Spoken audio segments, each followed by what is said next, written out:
ज्ञानेश्वरीची अविटगोडी चाखू इच्छिणाऱ्या सर्व श्रोत्यांना आमचा नमस्कार. सर्व श्रोत्यांनी पूर्ण चित्त एकवटून ध्यानस्थ बसून डोळे मिटून शांतपणे ज्ञानेश्वरीच्या ओव्यांचा आस्वाद घ्यावा ही नम्र विनंती. ज्ञानेश्वरी प्रत्येक ओवीचा मराठीत अर्थ याचे सर्व व्हिडिओची प्लेलिस्ट डिस्क्रिप्शन बॉक्समध्ये दिली आहे. तरी आपला एखादा अध्याय किंवा एखादा व्हिडिओ पाहायचा राहिला असल्यास आपण प्लेलिस्ट उघडून सर्व व्हिडिओज पाहू शकता. तसेच येणारे सर्व नवीन व्हिडिओज पाहण्यासाठी आपण चॅनल सबस्क्राईब करू शकता. ज्ञानेश्वरीचे सर्व व्हिडिओज आपण जास्तीत जास्त शेअर करावेत जेणेकरून सर्व लोकांना ज्ञानेश्वरी श्रवणाचा आनंद घेता येईल. अध्याय 16 दैवसूर संपद विभाग योग भाग पहिला. श्री ज्ञानदेवांनी या अध्यायाच्या प्रारंभी आपल्या श्री गुरूंचे उत्कृष्ट सूर्याच्या रूपकाने सविस्तर वर्णन केले आहे.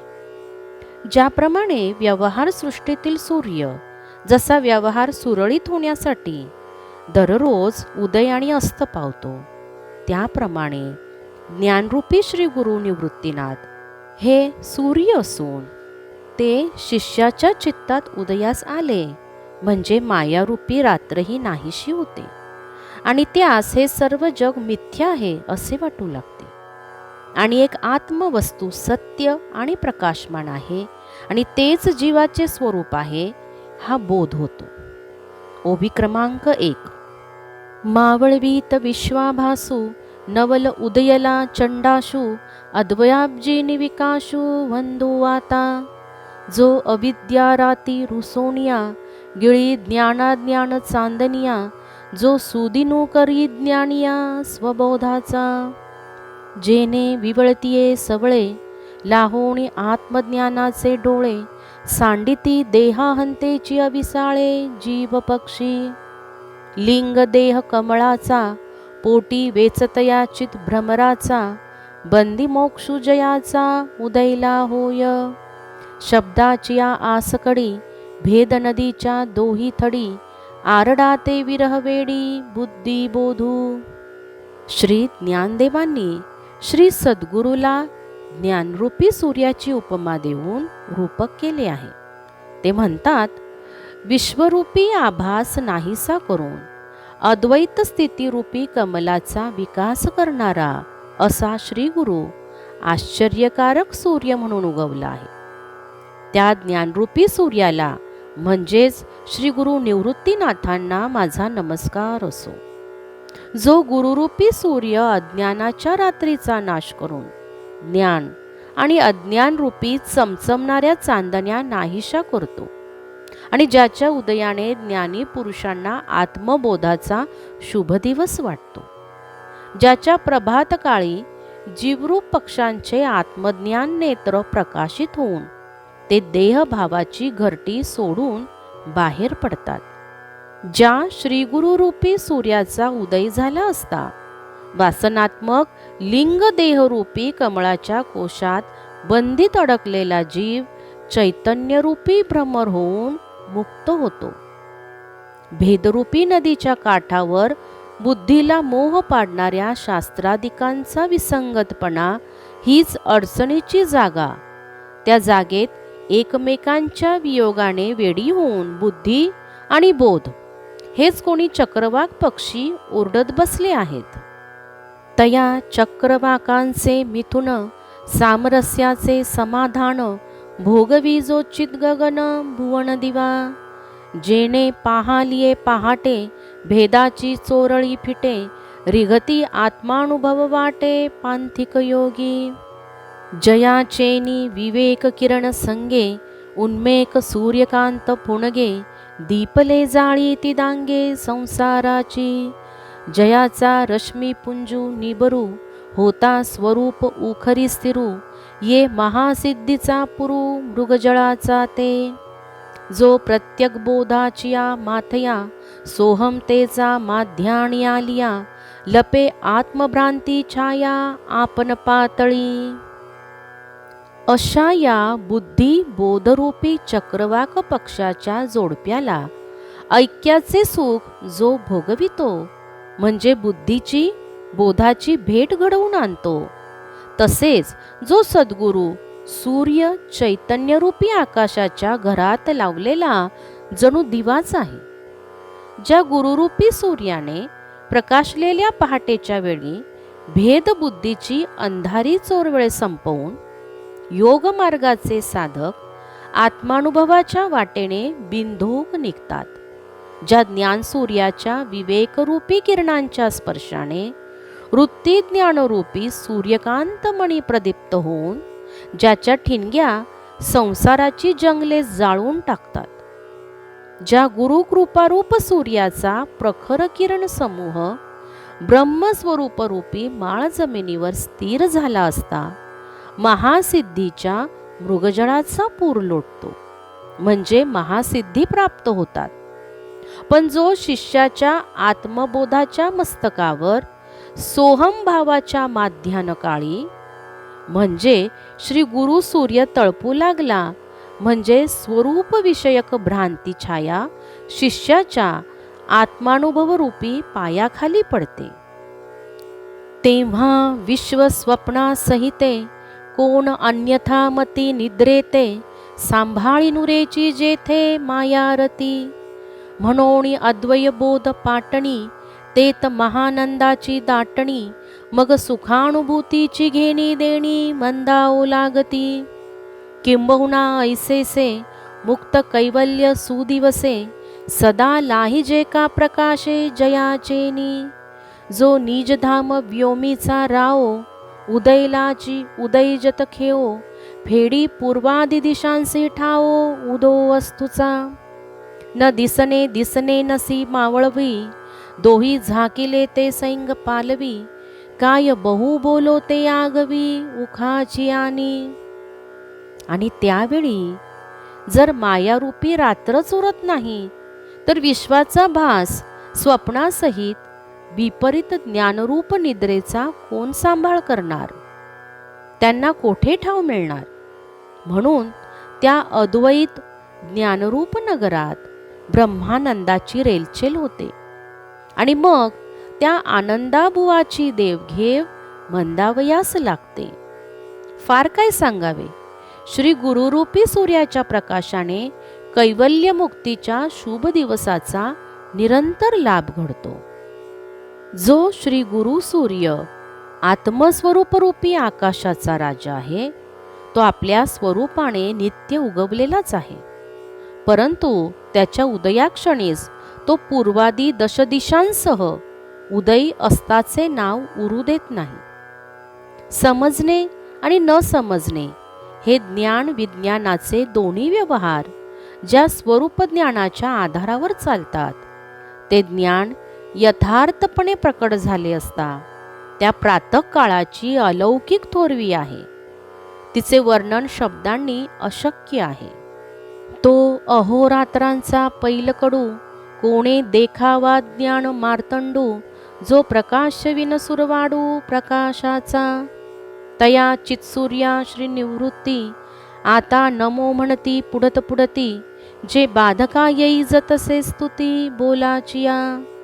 देवाचे महिमान पाहोनिया, स्तुती तरी येई जे सांगावया. जरी स्तव्य बुद्धीशीलया जाईजे का. जो सर्व नेणिवा जाणीजे, मौनाचिया मिठिया वाणिजे. काहीच न होणी आणिजे आपण पयाजो.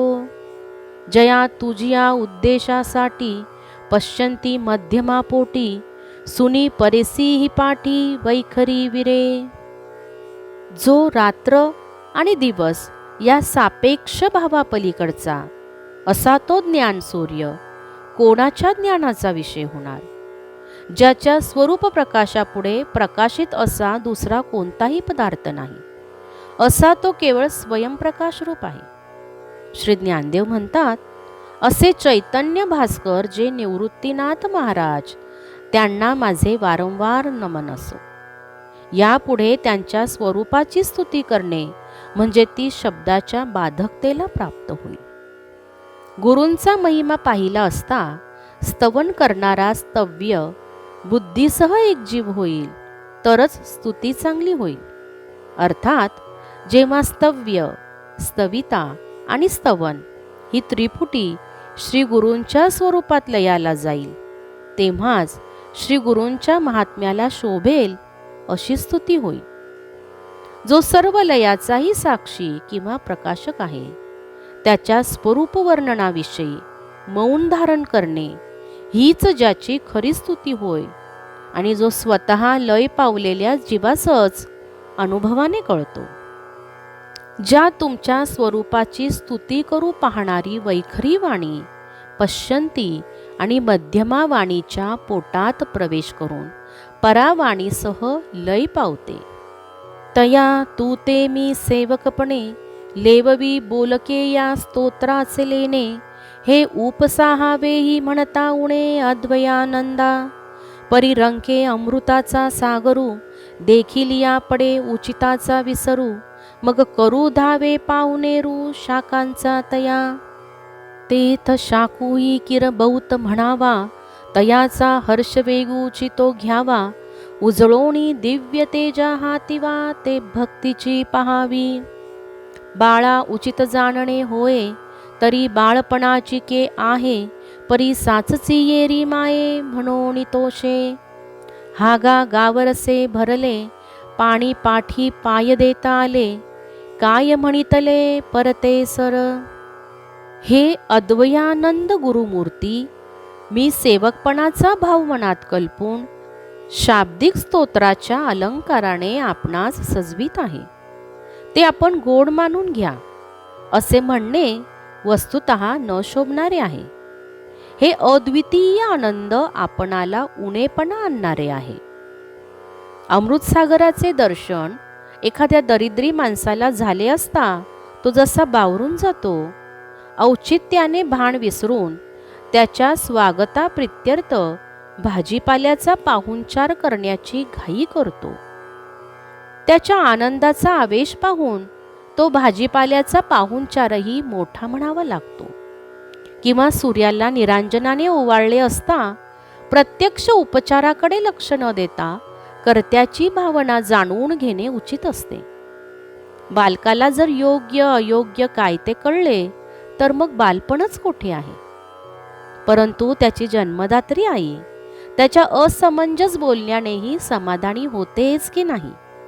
अहो, गावातील घाण वाहून आणणारे ओढ्याचे पाणी दांडगाईने गंगेत घुसते, तर गंगा त्याला बाजूला सर असे म्हणते का? जी भृगूचा कैसा अपकारू, की तो मानुणी प्रियोपचारू. तोषे चिना शारंग धरू गुरुत्वासी, की आधारे खतेले अंबर. झाले या दिवसनाथा समोर, तेने तया ते परासर म्हणितले काही. तेबी भेद बुद्धीची तुळे, घालून सूर्यश्लेषाचे कांटाळे. तुकिलासी ते एकी वेळे उपसाही जोजी. जिही ध्यानाचा डोळा पाहिलासी, वेदादिवाच्या वाणीलासी.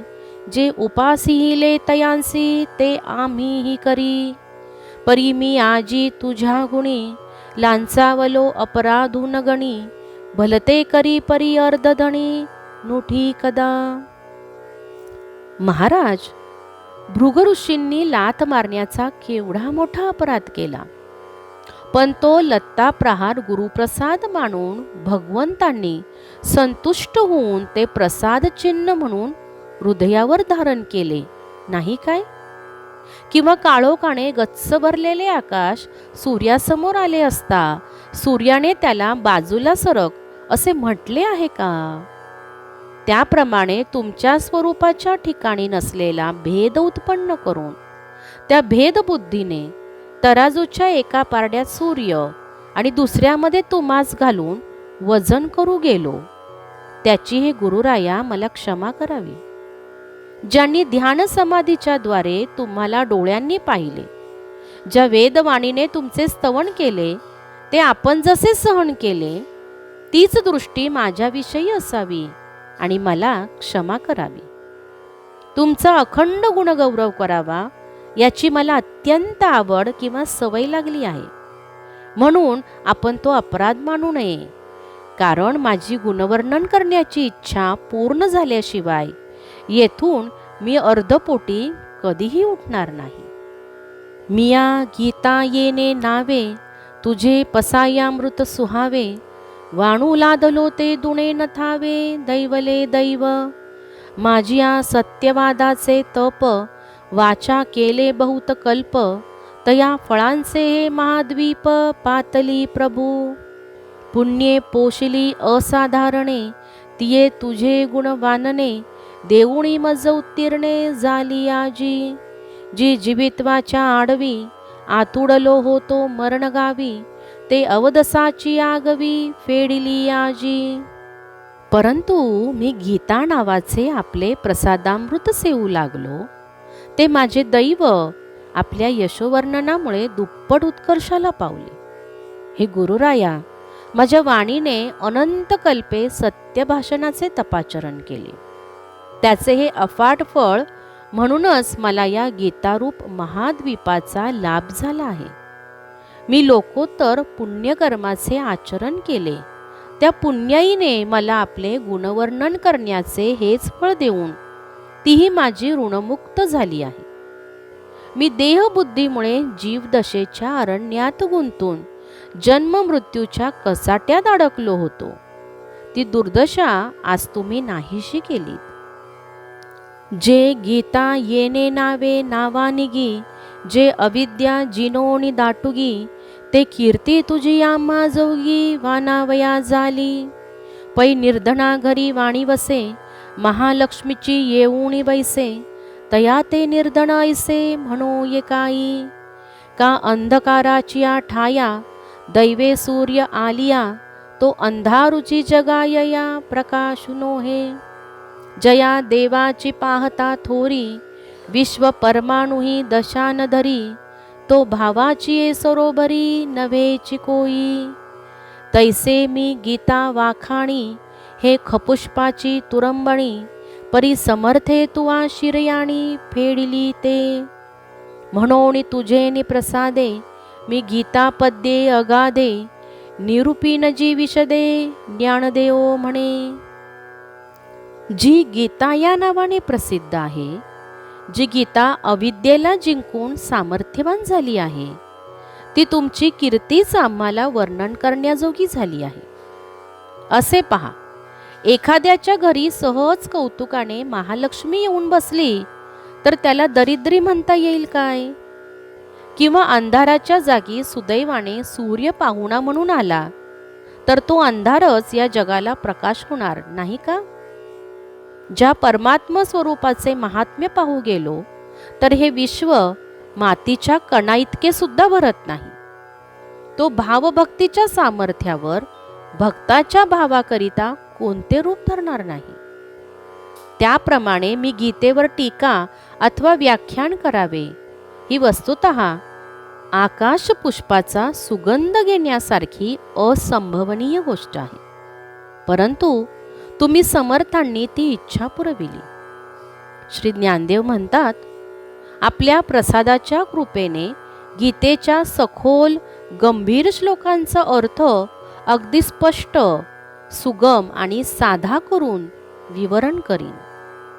तरी अध्यायी 15वा, श्रीकृष्णे तया पांडवा, शास्त्र सिद्धांतो आगवा उगारिला.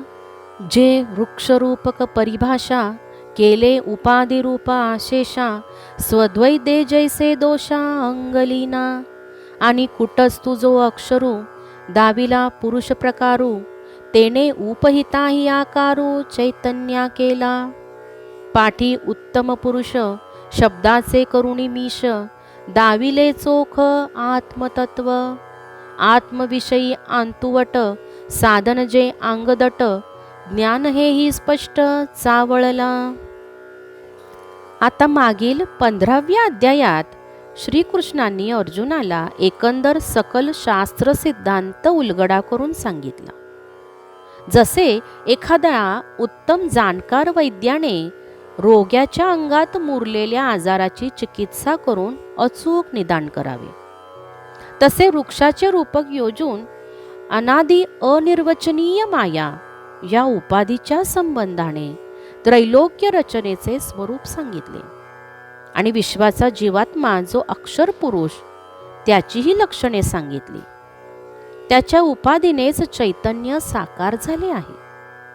नंतर उत्तम पुरुष या शब्दाचे निमित्त करून शुद्ध आत्मतत्व जे परब्रह्म ते उत्तम रीतीने स्पष्ट केले आणि आत्मप्राप्तीचे श्रेष्ठ अंतरंग साधन जे ज्ञान तेही सांगितले. म्हणून ये अध्यायी निरूप्य निरोचिकाही आता गुरु शिष्या दोही स्नेहो लाहणा. एवं ये विषयी कीर जाणते बुझावले अपार परी मुमुक्षु इतर साकांक्ष झाले. त्या मज पुरुषोत्तमा ज्ञाने भेटे जो सुवर्मा तो सर्वज्ञ तोची सीमा भक्तीचीही. ऐसे हे त्रैलोक्य नायके बोलिले अध्यायात श्लोके तेथे ज्ञानची बहुतेके वाणिले तोषे. भरुणी प्रपंचाचा घोंटू की जे देखताची देखता द्रष्टू आनंद साम्राज्य पाटू बांधिजे जीव. म्हणून या 16व्या अध्यायात सांगण्यासारखे काही उरले नाही, परंतु गुरु शिष्याच्या प्रेमसंवादाचा अनुवाद करू. याप्रमाणे 15व्या अध्यायात सांगितलेल्या सर्व गोष्टींची अनेक ज्ञानी लोकांची समजूत पडली, परंतु इतर मुमुक्षजनांचे शंका समाधान झाले नाही. हे मर्मज्ञ अर्जुना, जो भाग्यवान पुरुष ज्ञानाच्या द्वारे मला पुरुषोत्तमाला ऐक्यभावाने भेटतो तोच सर्वज्ञ आणि भक्तीची सीमा आहे. त्रैलोक्यनाथ भगवंतांनी 15व्या अध्यायाच्या शेवटी संतुष्ट होऊन सांगितले आहे. त्या ज्ञानाची थोरवी अनेक प्रकारांनी वर्णिली आहे. प्रपंचाचा ग्रास करून द्रष्ट्याला स्वतःच्या आत्मस्वरूपाचे ज्ञान करून देते. त्या योगे जीवाला ब्रह्मत्व भाव येऊन तो आनंद साम्राज्याचा स्वामी होतो. येथपर्यंत 50व्या समाप्त झाल्या आहेत. यापुढील ओव्या आपण अध्याय 16वा आणि भाग 2 यामध्ये पाहणार आहोत. राम कृष्ण हरी. राम कृष्ण हरी.